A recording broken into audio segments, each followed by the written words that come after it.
The buzzing of the intercom by my bed awakened me from my siesta. I reached over and pressed the button. "There's a lady here to see you, sir." From the machine came the disembodied voice of my secretary. "I'm a little busy right now, Colette. Ask Val if she could take her in for me." Valerie is my assistant and usually handles most of my visitors. To be honest, I wasn't busy at all. I'd turned into a recluse and was taking an afternoon nap. Colette knew this, so it was unusual for her to disturb me. "The lady says this is a personal and very important matter, sir. What she needs to discuss, she says she can only discuss with you, sir." "Damn it. Tell her she'll have to make an appointment to, I don't know, next week sometime." "The lady says it's urgent and she's adamant, sir." "Oh, hell, all right. I suppose I'd better meet her, escort her to my office in about 5 minutes." I got out of bed, quickly rinsed my face in the bathroom to recover, and then headed across the penthouse to my private office. The window overlooked the sprawling city below. Damn, I hate this damn place. I hate everything about it. God, I think I hate everyone who lives 17 floors below me too, even though they all work for me. Colette entered the office without knocking. She never knocked now, because I was rarely there. Now I'm just the head of this organization. The only reason I was here in my penthouse was because I had nowhere to go and nothing to do. The very pretty young woman Colette was supposed to escort walked past her into her office with an officious look. But I think the sudden grandeur in which she found herself caught her off guard and knocked the wind out of her sails. One could see that she was unaccustomed and uncomfortable with the surroundings in which she suddenly found herself. "Mr. John Crawford?" she asked before Colette could formally introduce herself. "That's me." "My name is June Parsons. I'm from Slough Social Services." I'm not sure, but I think I should have been startled by her statement. "And how can I help you, Miss or Mrs. June Parsons from Slough Social Services?" "Please call me June. We try not to be too formal." Confusion was now red on her face. I guess I wasn't what she expected, and neither was the setting she found herself in.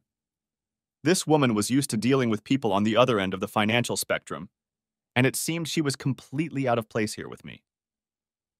"Very well, June. You can call me John. What can I do for you?" "Oh, I beg your pardon." "Okay, Colette. You can leave Miss Parsons with me, thank you." Colette, with a curious expression on her face and a wink of her eyes, turned and left the office, closing the door behind her. Well, my visitor was quite beautiful, and gold diggers in the past had used some pretty interesting ways to get me. "Mr. Crawford." "John." "Excuse me, John. I'm from Social Services in Slough." "You've said that many times before. Now please tell me how I can help you." "There is... Where would you like me to start?" she said, looking around the room. Apparently the splendor of the place was not at all what she had expected. "Look, I have a case. The case involves 2 children and a mother who tried to kill herself. It might be best if you read this note. It was found next to the mother." She handed me an envelope with a note, only it was more of a letter than a note. I leaned back in my big swivel chair and opened it. "My dear John." The first line read, and damn it, I knew right away who the letter was from. My memory jumped back 11 years to when my once happy life was suddenly cut short. Hell, as I remember now, I had a hell of a morning. A water main burst on Chiswick High Road, and the whole damn neighborhood came to a standstill as people tried to detour around the blocked road.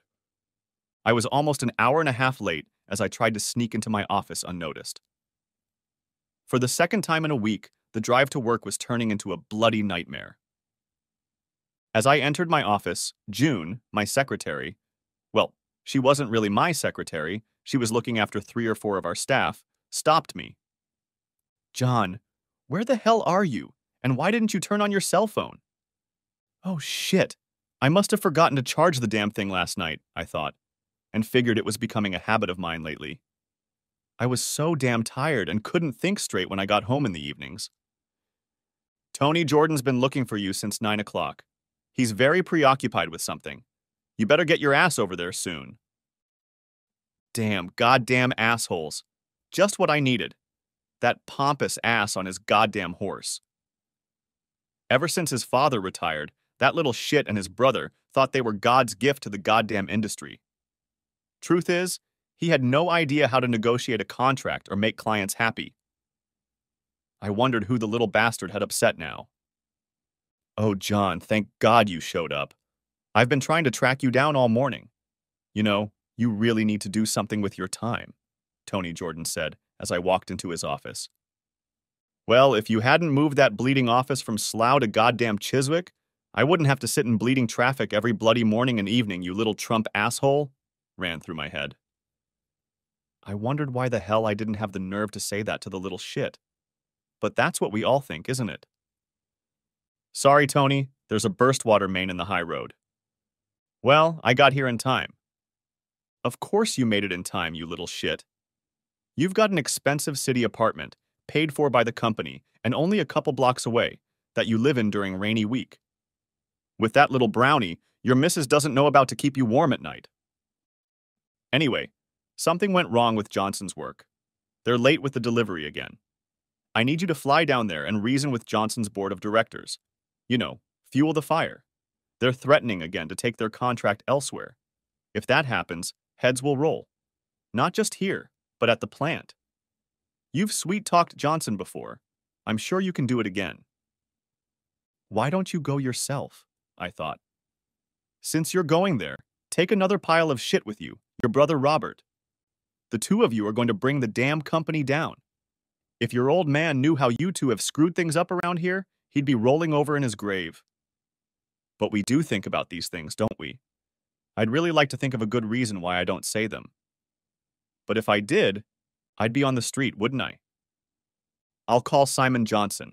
I'm sure he'll come around. We've been doing business with him for years. No, you'll take the 12 o'clock flight there. Old man Johnson has retired, and his nephew Paul Johnson has taken over as chairman of the company. Neither Robert nor I can go.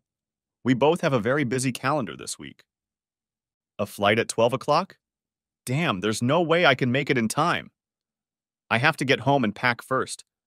And besides, I have to take Sally to the theater tonight. She's been talking me into taking her for months now. Well, you'll have to take her some other time.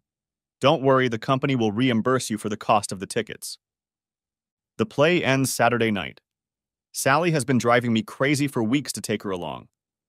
But I've been so busy settling things with Carter's contract that I didn't get home until late at night to go.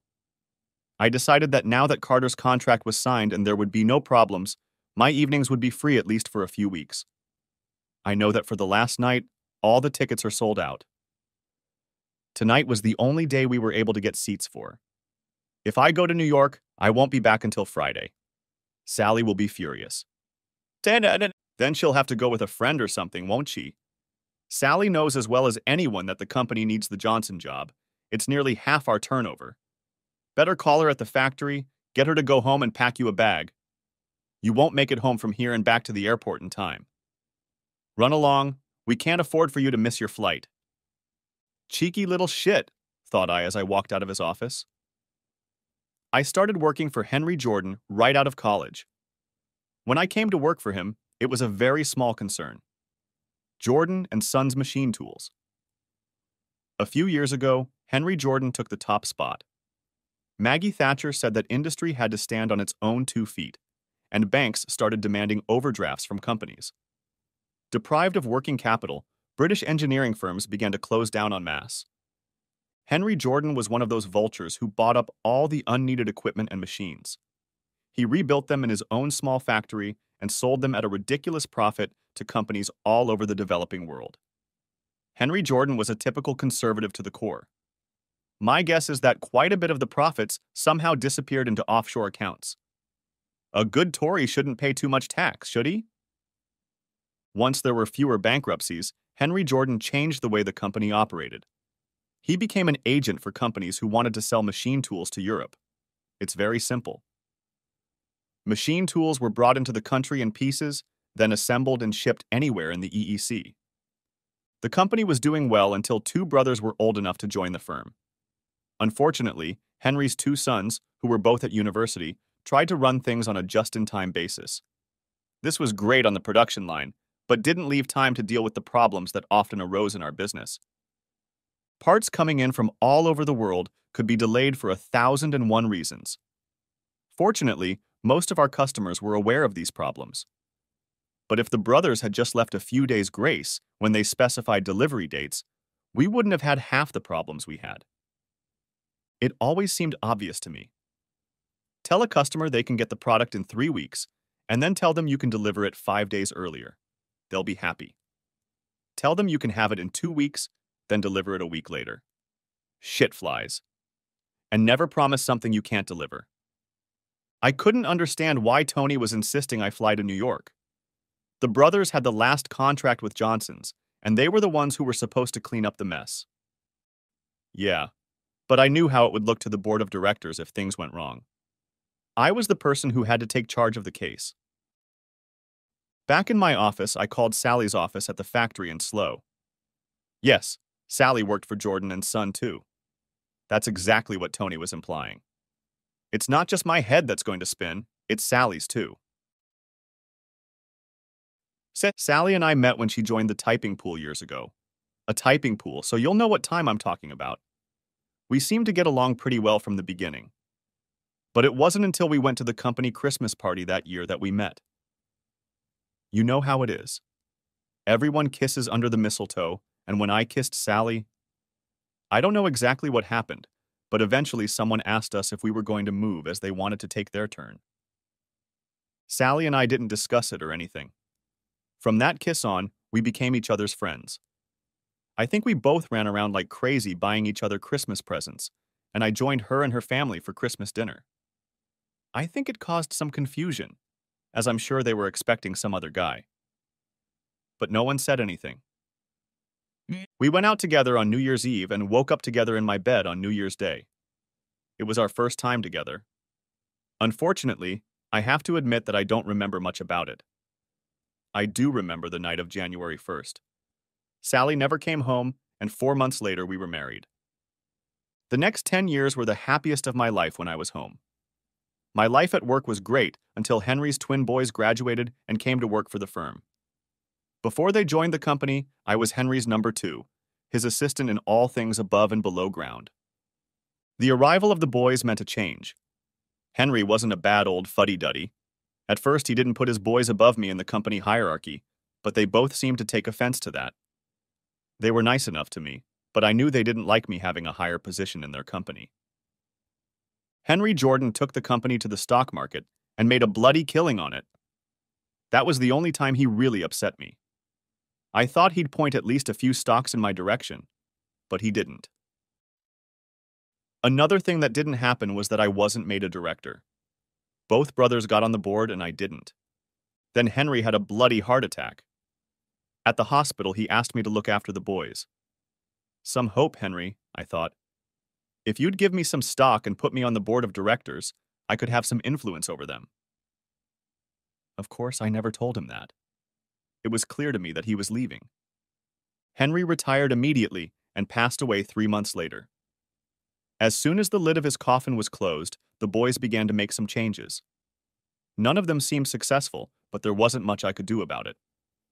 They rented new offices in Chiswick, and most of the receptionists and salesmen moved there. Tony took over the department, while Robert took over the running of the factory completely. In doing so, he inherited Sally as his secretary. She was assistant to the factory manager for a while, but the manager didn't stay long because Robert was always taking care of his business. I can't say I was thrilled that Sally was working for Robert Jordan. I couldn't figure out what the big deal was, but I never liked the way one of the brothers looked at her. Come on, maybe it was jealousy, or maybe I just didn't like either of the brothers. But I felt something. Sally was 5 years older than both boys, but she was a fine woman, even if I thought so myself. It turned out that Sally got along very well with Robert. Too well even for my taste. No, I didn't think anything untoward was going on. But since I really didn't like the boys, I sometimes made remarks about them. Sally would stand up for them, and there it was, a recipe for trouble. Truth be told, when the company got busier and I was running all over the damn place to please clients and get new contracts, I think Robert started seeing Sally more often than I did. So she saw his side of any problem long before it came down on me. Okay, back to the Johnson contract and my urgent flight to the US. I called Sally to give her the good news. I think they must have heard her reaction on the Chelsea soccer field. I know she stunned me. But you're taking me to the play tonight. You promised. Why the hell did you volunteer to go to New York? That was another problem I had. Whenever I was asked to go somewhere, Sally somehow got it into her head that it was my own decision. I could never understand why she thought I was volunteering to go on these damn trips. But it was obvious from our conversations on the subject that she was sure I was doing it. I didn't volunteer, Sally. Tony just ordered me to go. Of course, you know what the problem is with the Johnson contract supplies. Didn't Robert tell you? There are always problems these days. But why do you always have to volunteer to solve them? Especially when we have to go to a play tonight. I'm getting tired of your attitude toward me lately. What about my play? You know what I mean? I had just told her I was being sent to New York, and she still insisted that I had volunteered to go. I'm afraid it pissed me off that she wasn't really listening to what I was saying. Honestly, Sally, I don't give a damn about the damn play. Our jobs, yours and mine, are on the line, and if I can't appease Johnson's damn board, the company's going to be up the damn creek with no paddle and no orders. And don't blame me for the fact that your men in the plant can't produce on time. And that's the problem with separating the two parts of the company. It's turned into a they are us culture. Unfortunately, I was with us, and Sally was with them. An even bigger recipe for disaster. Now please go home, pack a bloody bag for me, and then meet me at the check-in desk at Heathrow at 11. Please. And there was silence on the other end of the phone for a few moments, and then Sally said in a very calm voice, "You'll get your bloody bag and probably a few other things you didn't bargain for. I'm not your bloody whore, you know." The line cut off. Why had I done that? Why had I yelled at Sally, and why had she yelled at me? Hell, I knew I should have apologized to her when she picked me up at the airport. But that hadn't happened. I waited at check-in at 11 o'clock, but Sally was nowhere to be seen. 10 o'clock in the evening passed, and she was still gone. The girl was about to close the counter when Sally appeared. She strolled through the departure lounge like I had all the time in the world. "Damn it, Sally, what took you so long?" Clearly with a harsh tone in her voice, as I was really worried I was going to miss my flight. But then I realized that it wasn't Sally's or my fault that we had a fight. It wasn't either of us' fault that she was disappointed with the play that night, and we shouldn't have parted ways while being angry with each other. "I'm sorry, Sally. I'm just so worried about this damn trip." I wanted to kiss her, but she pulled away from me. "We don't have time for that sort of thing. You have to hurry and save your precious contract." Then I heard the girl at the front desk say, "You must turn in your bag now, Mr. Parsons, or it won't make your flight." I turned to the girl and went through the check-in formalities. When I turned back to Sally again, she was gone. "How soon will the flight be announced?" I asked the girl. "Probably about half an hour or so, but I would advise you not to leave the departure area." I ran in the direction from which Sally had appeared. But Sally was apparently leaving much faster than she came. At the end of the concourse was the entrance to a covered bridge that led to a short-term parking lot. I was halfway across the bridge when out of the corner of my eye, I noticed a bright yellow Lamborghini pulling out of the parking lot onto the lower level. Through the windshield on the passenger side, I could make out Sally's coat. I knew the little asshole behind the wheel, though I couldn't see him. Robert Jordan didn't let anyone drive his damn status symbol but himself. God, I was so pissed. Robert Jordan was so busy he couldn't go to New York, but he had time to entertain my wife. God, I was pissed as hell when I got back to the terminal building. Oddly enough, I went into a bar and ordered a drink. After sitting there for 20 minutes or so, my flight was announced and I moved to the departure lounge. I spent most of the flight scrutinizing the contracts as closely as I could, looking for the loopholes Henry always put in them that gave us a little leeway on delivery dates and the like. But the guys were already working on the latest contracts, and most of those subtle loopholes had been closed. On arrival at JFK Airport, I was met by Paul Johnson himself, along with his assistant Petra, whom he had apparently inherited from his uncle, and a small entourage of pro people. I had met this guy a few times in the past, albeit a bit misnamed, but Paul always seemed very young next to me, like the Jordan brothers. In fact, I was only 5 or so years before them. Back in the day, Simon Johnson usually talked the most, and Paul was one of those who nodded enthusiastically in agreement at everything Simon said, and of course laughed at his jokes. I was alarmed by Paul's overly enthusiastic greeting. What made me even more wary was that he had a whole bunch of his underlings with him, carrying my bags and laptop to the waiting limo. "We're putting you up in a company suite in WA," Paul said. "AKJ had hoped to see you on this trip, but the timing is unfortunate. He's still on a round-the-world trip. He said to tell you that he would find you when the ship docks at Southampton." I remember thinking that this was a very strange wish from Simon Johnson. Yes, I always got on with the old man. Henry Jordan and I met him many times over the years that we worked with his company, but I never considered our friendship to be anything other than a purely business relationship. Now that he's retired, why on earth would he want to see me? For years, Henry Jordan always stayed at the Waldorf Astoria Hotel. But when I myself came to New York, I usually stayed in places less extravagant. But Paul had told me that this room was a company room, so I figured it just happened to be vacant. I couldn't imagine the Jordan brothers splurging on a room for me. After dropping me off at the WA, Paul said he would send Petra to pick me up for dinner around 7 o'clock. Then he and his little entourage departed. Jesus, this trip was getting more confusing by the bloody minute. In theory, I should have taken, or at least asked Paul Johnson to have dinner with me. By then, it was about 4 o'clock in the afternoon local time. I wondered if Sally had gone to the play herself or not. After all, she had the tickets. I dialed our home number. As I expected, there was no answer. Thinking that it was about 9 p.m. in London, I sent a message to her cell phone asking if she liked the play and who she went with. When Petra came to pick me up, she caught me talking on the phone again. I didn't get a reply to my message to Sally and thought she must be home by now. But the home phone was again unanswered. This time, I left a message on the answering machine, saying I was going to dinner and would call her the next day.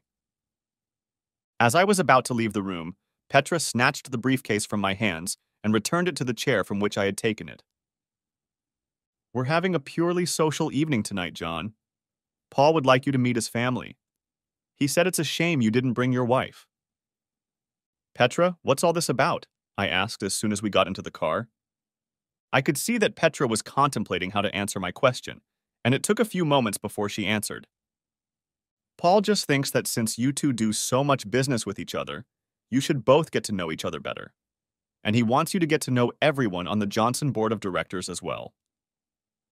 None of this made any sense to me until I came to the realization that perhaps I was about to be poached from Jordan and Son to Johnson and Associates.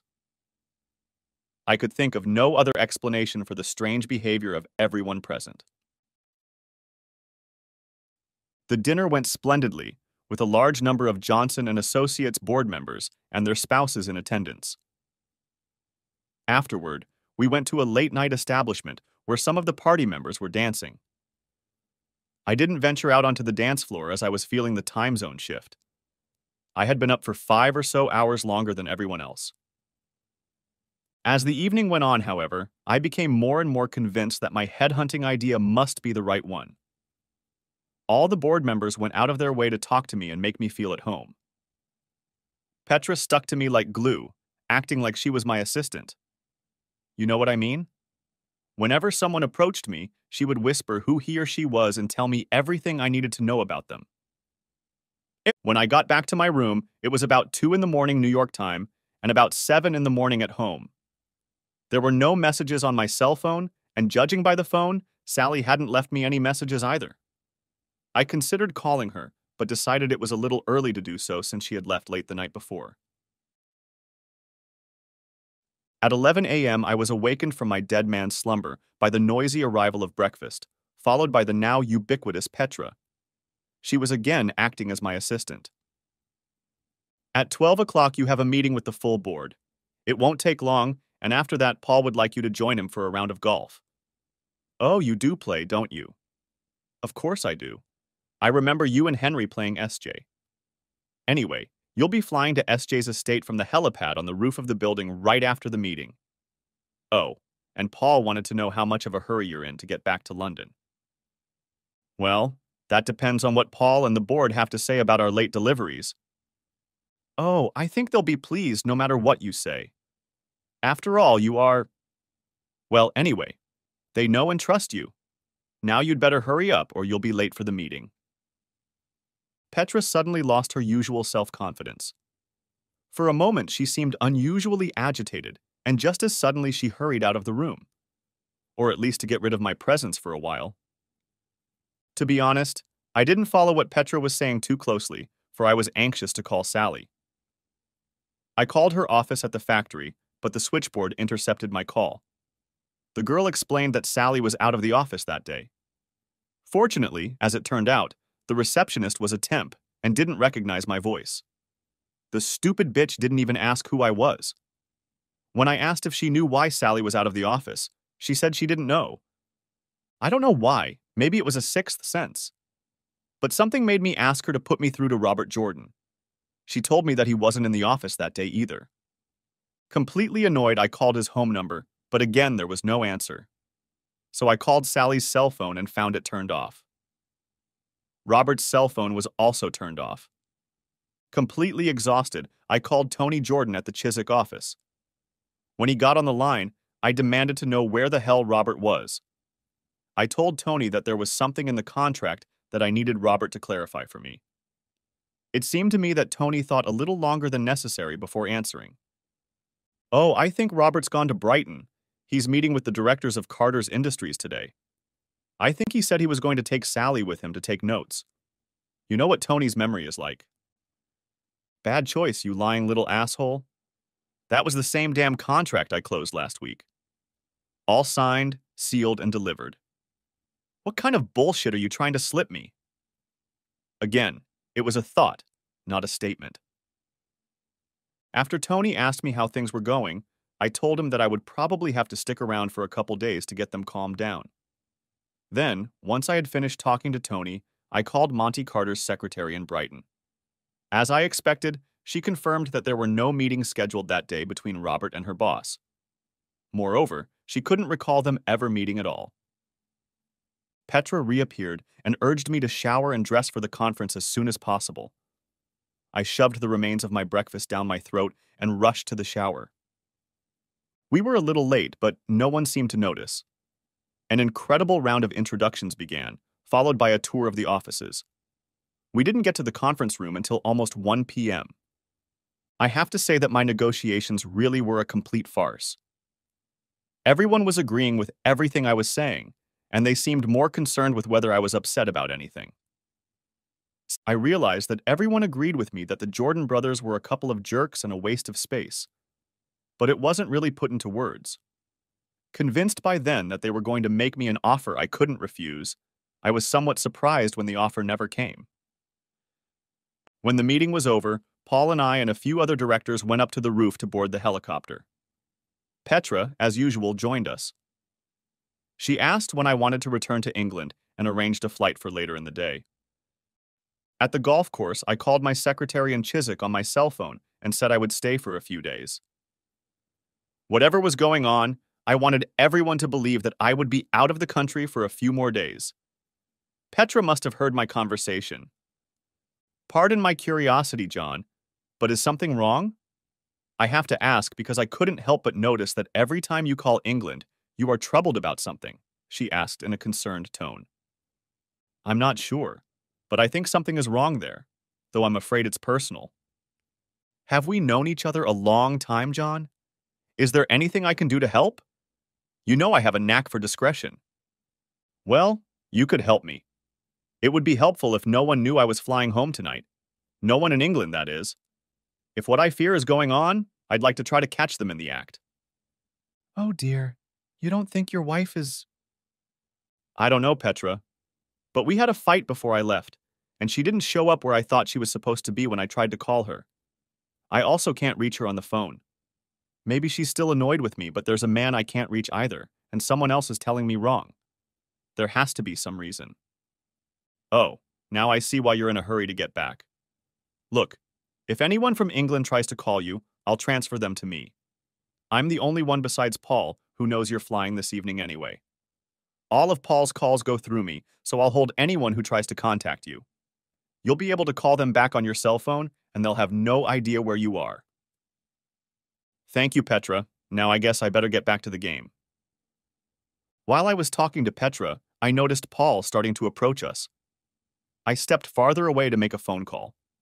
What confused me was that out of the corner of my eye, I noticed Petra make a small gesture with her hand when she saw Paul start to move in our direction. Paul immediately changed direction and got into a conversation with the other two players. After finishing the game, we went to SJ's mansion for dinner where I again met SJ's daughter, Beatrice. Once again, I felt like something was wrong. I had known B for years, but that day she looked awkward around me.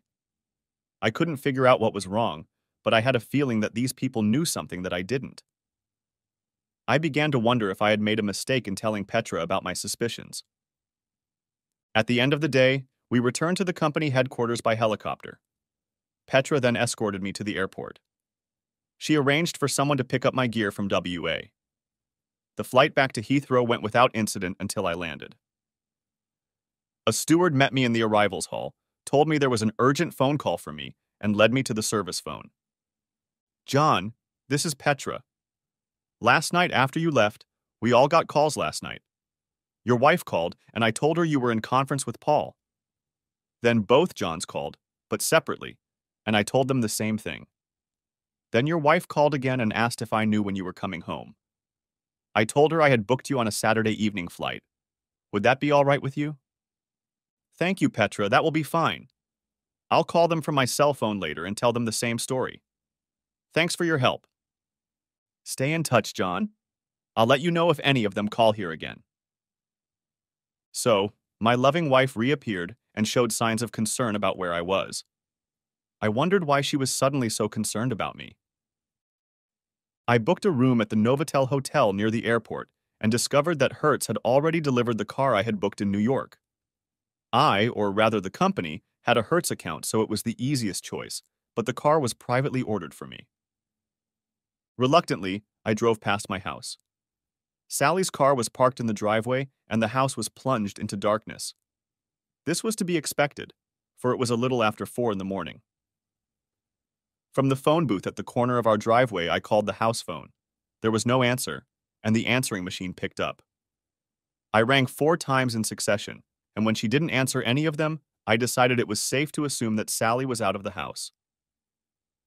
Leaving the car in place, I walked up to the house and quietly entered. A quick inspection of the house showed it to be deserted. What to do now? I asked myself. The best idea I could think of was to sit down and wait for Sally to return. I made myself some coffee and settled down in the living room. I was counting on the coffee to keep me awake, but it didn't. I was awakened by the noisy exhaust of the Lamborghini, which sounded just before 8 o'clock. Through the window, I watched Sally and Robert get out of the yellow car and approach the house. Come on in, Bobby. I don't need much time to shower and change. Go to the kitchen and make some coffee. I need something to clear my head. Surprisingly, none of them noticed me sitting in the living room, even though the door was wide open. I guess some people don't see what they don't expect to see. Sally ran up the stairs and Robert went into the kitchen. I could hear him going through all the cupboards. Then he came out and, running up the stairs, turned to Sally. Where do you keep the coffee percolator, Sal? On the side, she answered him. Well, I can't find it, he retorted, walking up to her. I heard Sally coming down the stairs. Oh, you men are useless if you don't have a good woman around to look after you, she said as she entered the kitchen. Funny, he's supposed to be at the side. I don't think I left it in lieu. Oh my God. What are you doing here? Sally, unable to find the coffee percolator in the kitchen, came into the living room looking for it and finally spotted me. She was standing there in a tight bra and thong, neither of which, I might add, I'd never seen before. Oh, I was just sitting here waiting for my faithful wife to return. Now I think I'm going to sink my teeth into that nasty little asshole's throat, I said, getting up from my chair. Both Robert and Sally seemed glued to the seat in shock for a moment, for they were both sure that I was still in the United States. Then Robert came to his senses and tried to escape. Unfortunately for him, our front door had a rather unusual and complicated night latch. The damn lever on it turned the wrong way. The more he pulled and tugged on it, the more panic gripped him. I pinned him against the door and literally beat the shit out of him. I don't think the little jerk even knew how to defend himself. Sally was yelling at me that all is not what it seems and trying to pull me away from Robert. I don't think I knocked him half as much as I would have liked. I think some would have taken the opportunity to beat the shit out of him, but I couldn't bring myself to do it. Turning the latch in the right direction, I opened the door and pushed him outside. Then, without hesitation, I grabbed Sally and pushed her outside as well. Slamming the door shut, I went back into the living room, but this time headed for the liquor cabinet. Sally knocked on the door, and a little while later rang the doorbell. Sally called through the mailbox, once again stating that all was not as it seemed and begging me to let her back in. I was determined that I wasn't going to get into an altercation with her and ignored her. By then, some of the neighbors were already interested in our little cabaret. I could see them watching from their front doors and gardens. Sally must have thought I was back in the living room, for she changed her aim and started banging on one of the living room windows, still yelling for me to let her in. Unfortunately for her, she apparently hit the window too hard. Just as the police arrived, the window glass shattered and Sally cut her hand badly on the shards. It seemed like only a few moments passed before the paramedics and ambulance arrived. I guess the police called them, and I didn't. Then a policeman knocked on the door. I watched him talk to Sally and Robert before he did. "Good morning, sir. Would you like to tell me your side of this little debauch?" he asked. "I caught my wife with her ass. Do I need to say anything else?" "Not really, sir, but the man says you hit him." "Hit him? Wouldn't you have hit him? He was in my house." You didn't hit your wife?" "Hell no, I didn't. I just helped her out the door so she could be with her boyfriend. I thought I was being quite magnanimous." The other officer, who was still talking to Sally and Robert, walked over and shook his head in the first officer's direction. "He doesn't want to take her anywhere, and the lady says there was no violence toward her." He then turned to me. "Your wife has a nasty wound on her arm, sir. The medic says she'll need some stitches, so she'll be taken to the trauma center. But she'll need some clothes. Will you take her there?" "No way in hell I'm taking her. That's her blood problem, not mine. Let her asshole friend buy her new clothes. He's got plenty of money." My attention was caught by the rumble of the Lamborghini pulling away following the ambulance. "Oh, looks like she decided to go without. Now, if you'll excuse me, officers, I need to call the window department and my lawyer." The cops left, muttering something about hoping they wouldn't be called later in the day. I called the window men, and a few minutes later, a man came in to replace the broken glass. He tried to make small talk while he worked, but soon realized I wasn't in the mood for conversation. My attorney transferred me to a colleague of his who handled divorces at their firm. She told me she would set things in motion, but couldn't do much until we figured out who was going to advocate on Sally's behalf. It all depended on how Sally wanted to play it out. I noticed that the police drove by several times during the morning while I was putting all of Sally's clothes that I had placed in the garbage cans in the garage. There must have been some sort of collusion between the police and Sally. They must have informed Sally that I had put her stuff in the garage. Because around 4 o'clock in the afternoon, another police car pulled up to the house, this time with only one officer in it. He didn't bother to get out. A little later, a Ford Transit van, driven by one of the guys from the plant, came down the driveway and backed into my driveway. Using the remote control, I opened the garage shutters. It was clear to me what they had come for. Sally, whose arm was now in a sling, came out of the passenger door along with one of the girls from the office. While the guy and girl were loading Sally's stuff into the van, I heard Sally trying to open the service door between the garage and the kitchen. Finding it locked, she walked over and rang the front doorbell. "John?" John, I need to talk to you. You've got it all wrong. Nothing happened between me and Robert. John, can you hear me? I know you're in there. Talk to me, John, please. Let's talk about this, please. You're making a terrible mistake, Sally called through the mailbox. I opened the door, but before she could say anything, I shoved her purse in her hands and slammed it shut again. I had already taken the credit cards and house keys out of it. I watched Sally walk over and talk to the policeman who had gotten out of his car. He kept shrugging his shoulders and shaking his head.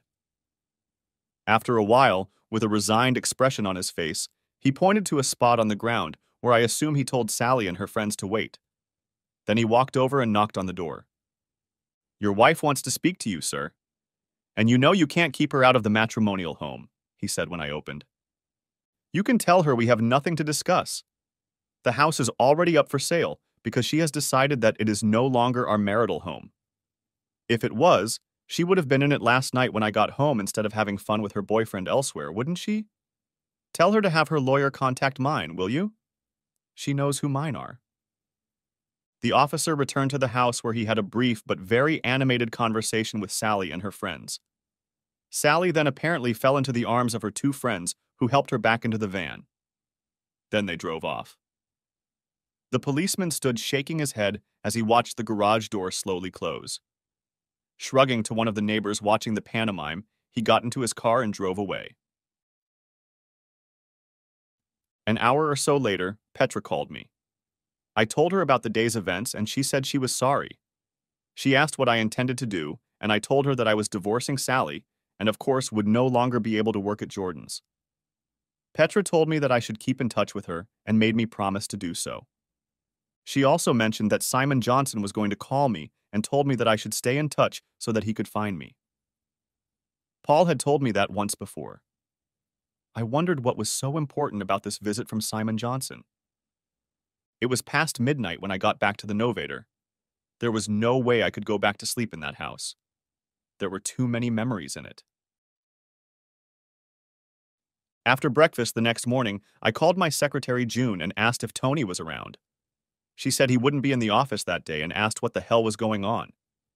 Well, I told her straight up. June was very upset by the news.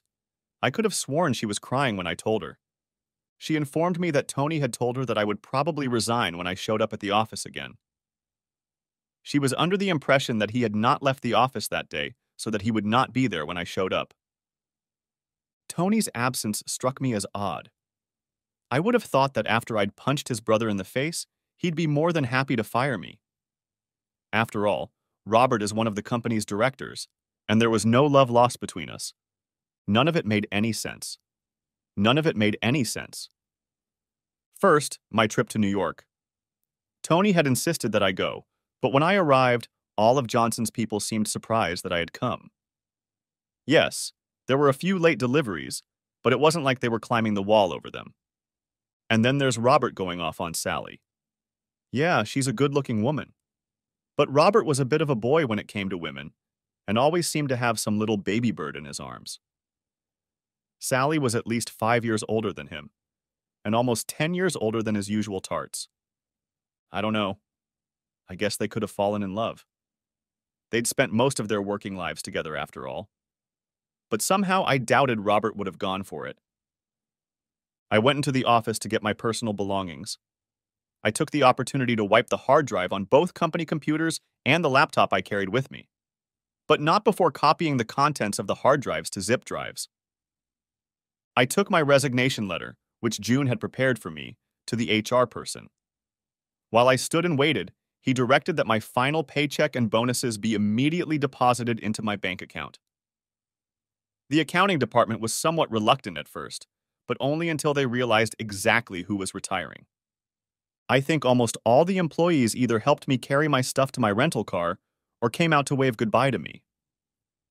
I left the company car in the garage, securely locked up inside the house. I wanted to make sure I got everything I was owed before I let them return the car. That was the end of it. I lived in the Novator for a week or so before I found a condo I liked. The house sold very quickly. It was in a good neighborhood, and I priced it for a quick sale. Working? Well, I decided to take a few months off and consider my next steps. To be honest, I was still waiting for Johnson's to make me an offer, and I didn't want to commit myself too quickly elsewhere.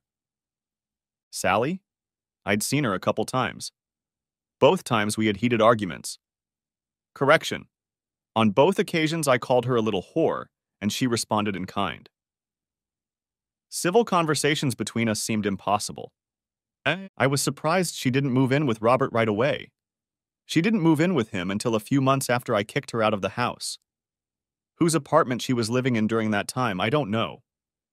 But the guy I hired to look after her said she moved in with Robert right after our first major fight with the lawyers. They almost had to call the cops. She probably realized at that meeting that there was no way we were getting back together. Our second verbal battle was when we were signing the divorce papers. Sally, looking very strange, was sitting at the table before I entered the room. She was wearing a large winter coat and was sitting rather oddly. The lawyer and I sat across from each other while the details of the agreement were read out. Then Sally signed the papers. They were placed in front of me, and as I was about to sign, Sally asked, "John, are you really sure you want to do this? There are some things you really need." "Did you hear some crooked lying slut say something, Sandra?" I asked my lawyer. Sally jumped on me, calling me all kinds of names, so I quickly signed the forms and left the room without adding another word. Like I said, I didn't need or want to get into an altercation with her. A few weeks passed, maybe a month or so after the divorce became final, and Petra called me to let me know that Simon Johnson was coming to Southampton for the weekend. I arranged to meet him at a hotel in the city. After the awkward formalities were sorted out, Simon and his wife chatted with me for some more time about their cruise. Once again, I got the feeling he was up to something. Look, this guy was just a customer I had known for years, but now he was acting like a long-lost friend. We expressed our condolences about Henry's death, and he said he was sorry to hear about what happened between me and Sally. And then he said he was sorry he couldn't have acted sooner, but he had to respect Henry's wishes. That statement suggested to me that he just didn't know what to do. It was all over when Bea walked into the room. She said hello to me, gave me a hug and a kiss on the cheek as usual. She then handed Simon the briefcase she was carrying in her hands. Bea and Simon's wife then left the room before he opened it. "So, John, let's get down to business. Tell me, what did you think when Henry floated the company and didn't give you a single share?" he suddenly asked. I really didn't know what to answer. "Well, it was his company, and he could do whatever he wanted with his money," I said. "But you helped him set it up. From what I know about Henry, I'll bet you took more than one risk for him." I didn't bother to answer. I figured he'd get to the point soon enough. "Did you know that Henry owned a significant share of Johnson's through offshore holding companies? And those same companies own a significant stake in Jordan." This was news to me, but I still decided it was best to remain silent and listen to what Simon had to say. "Tell me, what did Henry say to you when he retired? He knew he didn't have long to live." "He asked me to try to keep his boys under control. But since I wasn't on the board of directors, there was little chance of that happening." "Yes, I'm sorry to have to tell you, but he did it on purpose. He figured the boys would bankrupt the company within a year or so, and he didn't want your name on the books. He thought they'd try to pin the blame on you. You do know that if a company goes bankrupt because of mismanagement of funds, directors can be banned from holding other positions, don't you?" Anyway, he decided that the boys would quickly put the company out of business. Now, according to these papers, you are the major shareholder of these holding companies. In fact, you own them. Simon placed a stack of papers on the table.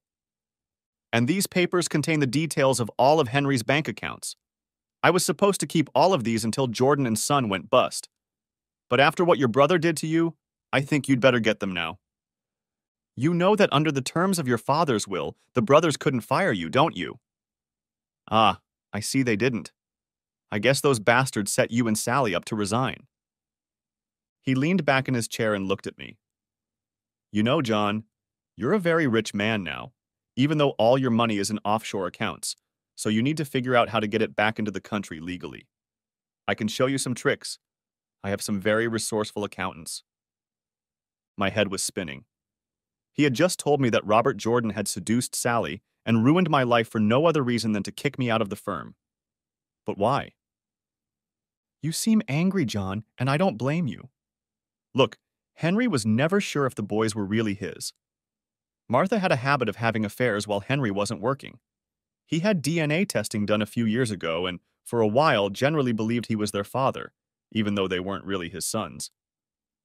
But he came to the conclusion that they knew he wasn't their real father. And he learned that they had said some very unpleasant things about him behind his back.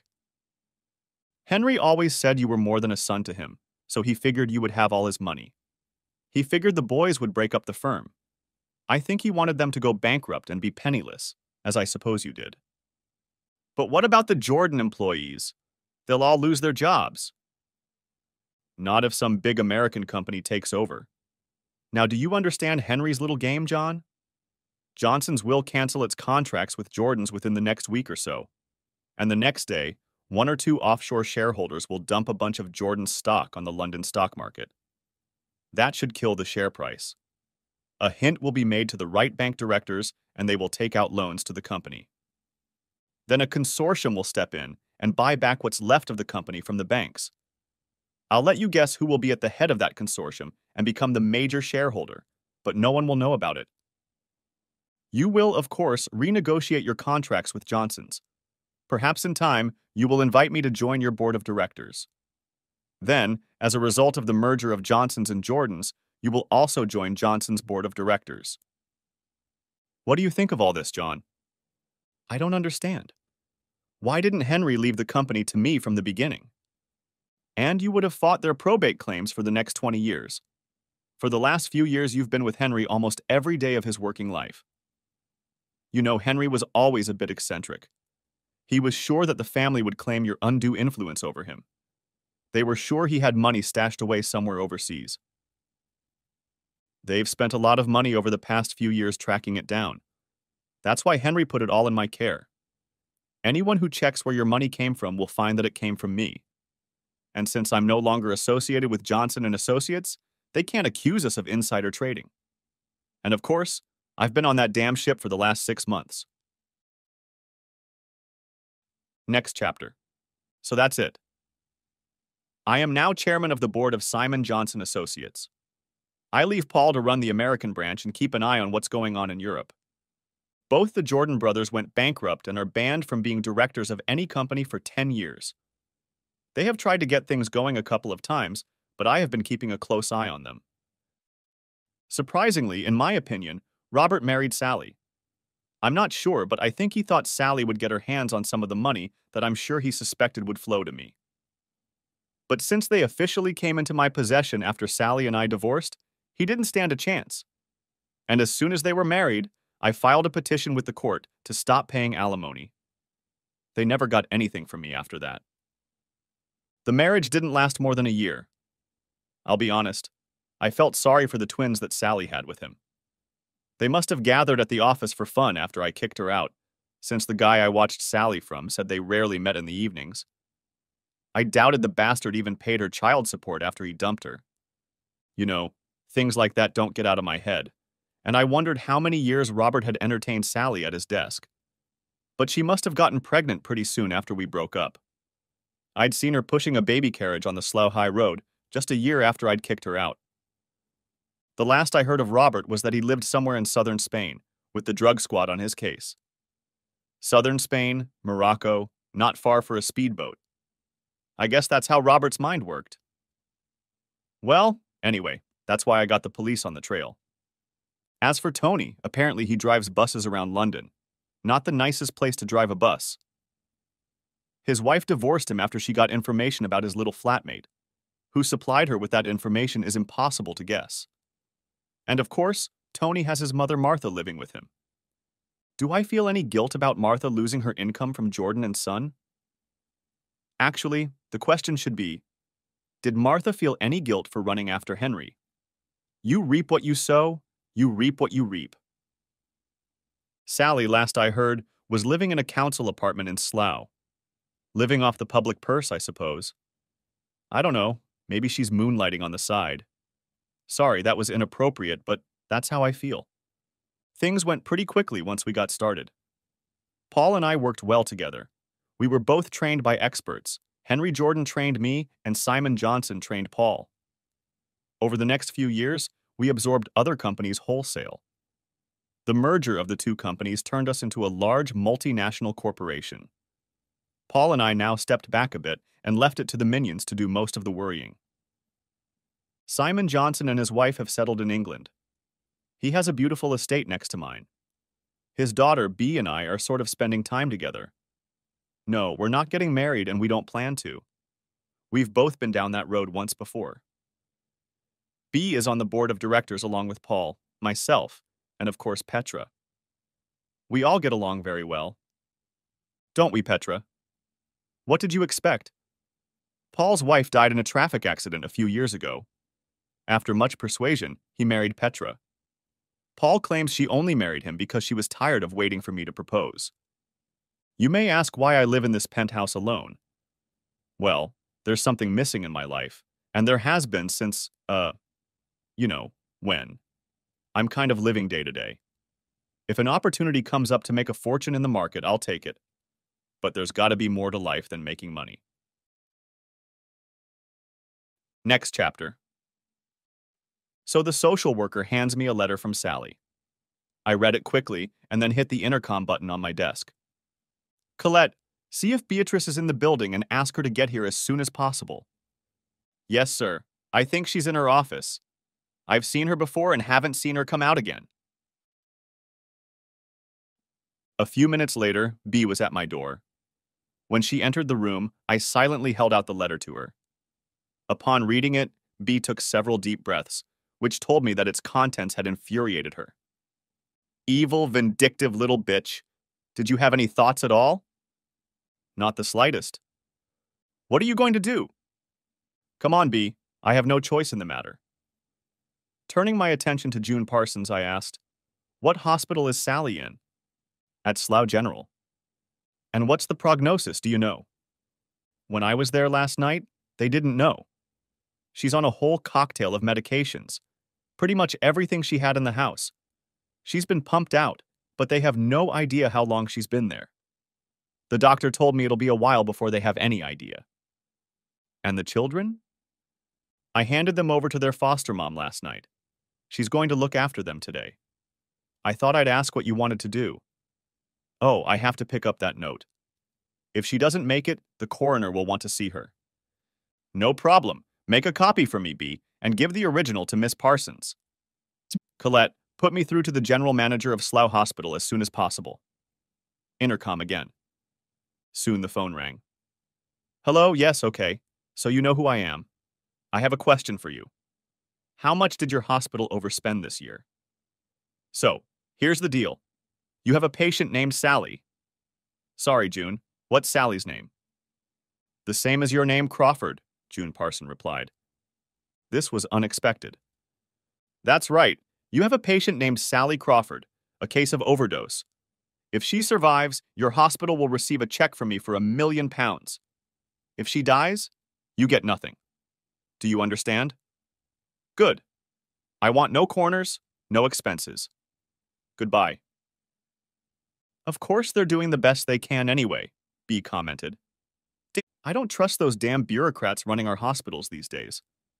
Too often you hear about them trying to cut corners. Sometimes I just wonder. Anyway, £1 million won't hurt them, and I'm sure everything possible will be done for Sally. Right. Now let's go and get my children. I suppose that's what you came here for, June. Mrs. Crawford states in her letter that they are your children. I see nothing wrong in turning them over to you, at least for the time being. But you realize that until the judge says otherwise, they are my responsibility. You need not worry. They will be in good hands, and you can count on me to keep you informed of what happens to them. With your permission, we'll take them to my house near Swindon. There will be plenty to keep them occupied until we know how things are going with Sally. In an hour or so, we can get on the freeway to visit her in the hospital. I'm glad you think so, Mr. Crawford. Come on, we started this conversation with John and June. I'm sure the kids will be more relaxed if we keep it up. The three of us headed for the basement parking lot. Miss Parsons joined B and me in the back seat of my limo for the trip to Slough. First, we stopped by the hospital to check on Sally's condition. The doctors were not too keen to take on the case at, as they put it, such an early stage. Then, June Parsons took us to the foster home where the children were. B and I stayed in the car while she went inside to talk to the children alone first. 10 minutes later, she called me over to her, and B followed me inside. "Kay and Heather, this is your Uncle John. He's going to look after you until your mom is better," June told them. We decided to give up on Uncle John until we knew how Sally would behave, and how the girls would take me. "Hi, girls. This is my friend Beatrice. You can call her Aunt B." The two 10-year-old girls looked at me and B with some suspicion. "Until your mom gets better, you'll be staying with Uncle John at his house in the village. I think you'll like it there. He has horses for you to ride, and the house has its own swimming pool," B added. "Where's our mom? Can we see her?" asked Kay. "Is she going to die?" added Heather. "Well, the doctors are doing everything they can to make sure that doesn't happen," I replied. The girls still looked incredulous. "We've only seen her recently, but if you want, we can stop by the hospital and you can see how hard they're working to get her well again." "They might not let the kids in to see her," June remarked. "They will let those children in with their mother, I assure you." "Remember those pound signs," I replied. We dropped June off at the station, where she had left her car when she came into town to see me. Then we headed to the hospital. As I expected, the rules were broken and the girls were allowed into the ICU. The girls didn't cry as I expected. In fact, they turned out to be a couple of tough little cookies. Oh, and B noted a distinct family resemblance to herself. At this point, I decided to forget about the planned DNA tests. The trip to Wiltshire went fairly smoothly. Feeling at home in the limo, the girls played with just about everything. The idea of being able to watch TV while driving on the freeway was new to them. As soon as we turned off the freeway, Heather turned to me and asked, "You're our father, aren't you?" I saw no point in denying it. Yes, I consider myself one, but I have to say that I wasn't aware of that fact until today. Had it been so, you would have seen a great deal of me. We do know. Mom told us last week that she didn't tell you about us. We didn't know what she was going to do, but she said she was very rude to you and didn't tell you that you were our father. She said that you thought her other husband was our father," Heather continued. "She was crying," added Kay. "It's true. Maybe someday your mom will explain why she acted the way she did." "Do you think she'll feel better then?" asked Kay. "Well, I sure hope so." "She doesn't want to get better. She wants to go to heaven," said Heather. "I can't believe it, having two wonderful children like you," replied B. "Mom is tired. She works so hard and there's never enough money." "Well, it will be now, and she certainly won't work anymore. There, see that little house over there?" The car was just entering the grounds of my estate. "When she's better, I'll ask your mom if she wants to live in that house. You two can ride horses here and swim in the pool at the big house." The girls' eyes went wide as they looked at the mansion in front of which the car had stopped. Toward them, the house staff was coming down the steps. I knew that hasty preparations had been made for the arrival of the girls. One of the guest rooms with 2 single beds had been prepared for them. I think B and I were forgotten about while the staff fussed over the girls and took them away. "Now that's a twist in the book," B said. "I wonder why she didn't tell you they were yours." "Oh, Sally must have resorted to tricks to hide the fact that she was pregnant from me. You know, now I think about it, I think she should have shown it at that last meeting we had when we were signing the divorce papers. As I recall, she was sitting at the table, hunched over, and she was wearing a long coat. I remember thinking it was a very odd thing to wear on such a nice day. I wonder why she hated me so much. After all, she was the one who cheated on me. How else did she expect me to react when I found out she was sleeping with that asshole?" "You'll have to ask her. That's assuming she survives." The kids were settling in pretty well, I thought. The fact that they were being fiddled with by the household staff seemed to please them a lot. Every night I tucked them into bed and told them a little about my mother and I's life together. I stopped at the last year. 2 weeks later, I walked into the room where Sally was sleeping. The night before, she had awakened conscious for the first time. I put the letter she had left in her hand and waited for her to wake up. I must have dozed off while I waited. "Hi, John. Sorry," was the first thing I heard her say. I looked at her and saw that she was looking at the letter in her hand. "How are my girls?" "They're fine. I left them in the pool this morning. I can tell you they wore out my staff. They are two wonderful girls, a real credit to you. B is bringing them back here this afternoon." "Thank you. I'm sorry I kept them from you. It was a foolish thing I did in anger. But once it happened, I couldn't think of a way to fix it." "Well, I couldn't think of a worse way than the one you chose." "I'm sorry, but I was desperate. You know I owe thousands of pounds that I simply can't pay back. Robert left me in so much debt. He made me sign for everything. I think that's why he married me, because being bankrupt, he couldn't get a loan." "You have no debts now, Sally. I've paid them all off. And those sharks you borrowed from are out of business for good now." "Oh, you found out about them." "It wasn't hard to do. They showed up at your apartment demanding money while one of my employees was packing up the girls' belongings. He told them to come back later, and I think they were a little surprised when they did.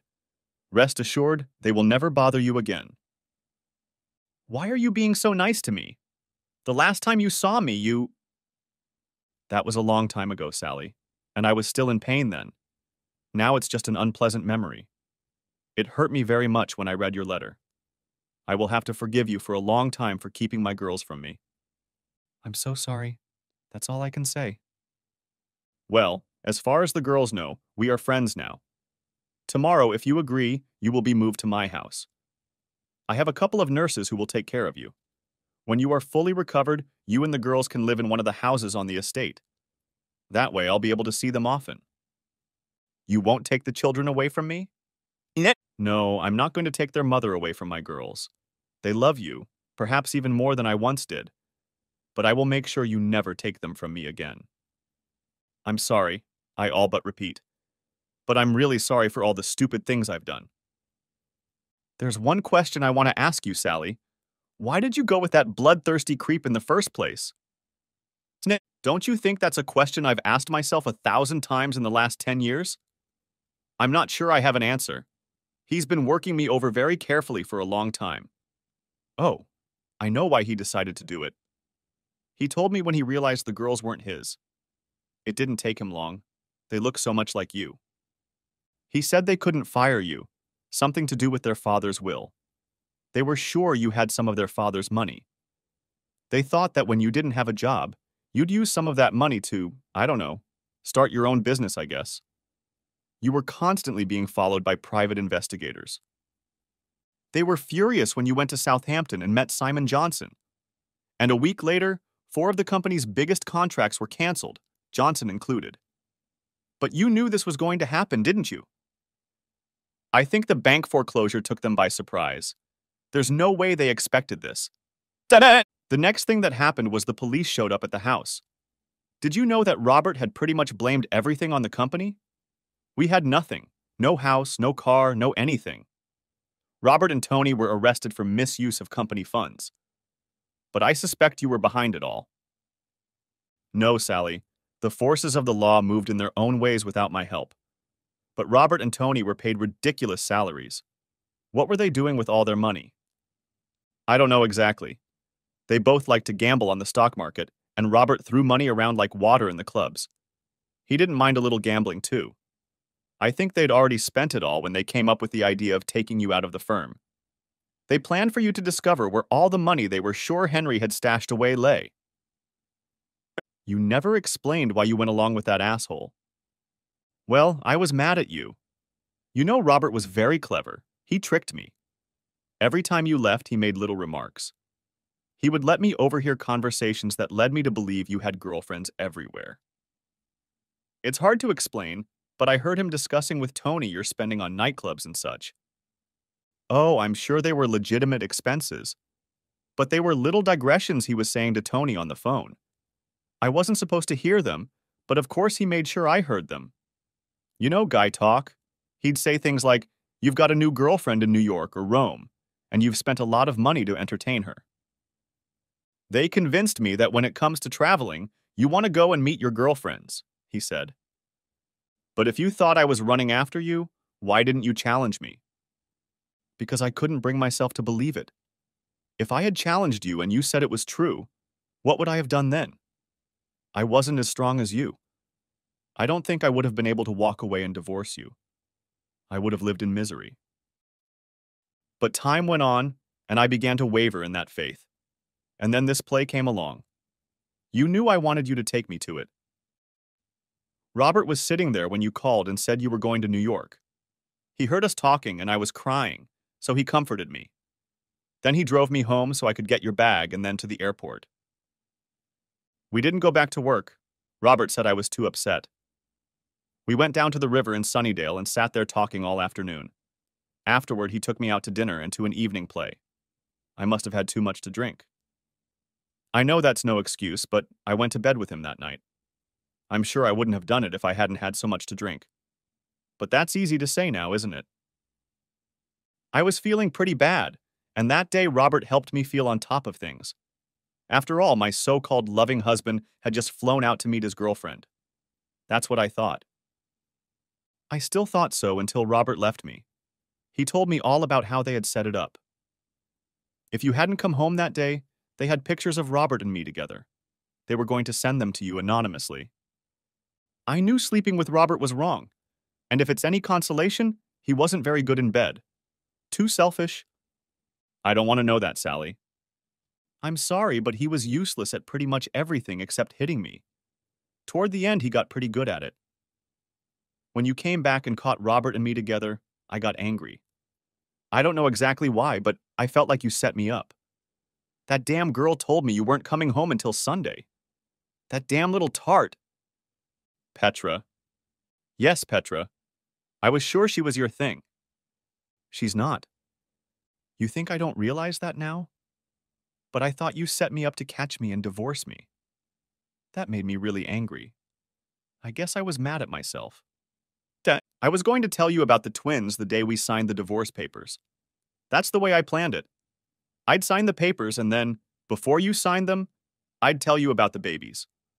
That way, I wouldn't end up using them to make you change your mind and take me back. You'd have a choice whether to sign them or not. But you were still mad at me. You know, I think that's when I should have realized that you weren't cheating on me. If you had, you wouldn't have gotten so mad at me for doing the same thing. No, you called me a goddamn slut or something and I lost my temper. I'm sorry. For God's sake, stop apologizing. What's done is done, and there's no changing that. Will you ever forgive me? Whether I will forgive you, that is the question.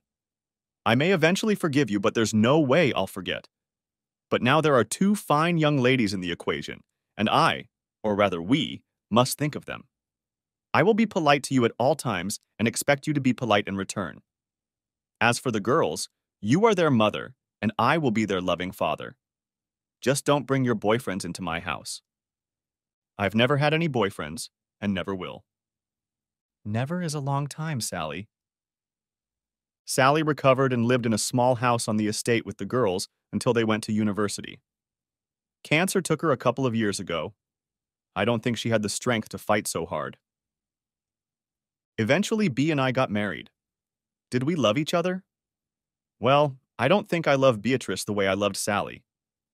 Bea and I are kind of soulmates. We love each other very much. I guess it's love, but not the same kind of love. The twins are grown and married now. They have children of their own. Bea has become a grandmother, and I think she is still too young for that title. Am I happy now? Yes and no. I wish I could live my life with the woman I love. Now I can only lay flowers on her grave. Beatrice waits at the cemetery gate every Sunday while I do that. Life goes on. The end. Thanks for watching. I hope you enjoyed it. So subscribe to my channel and watch the next video.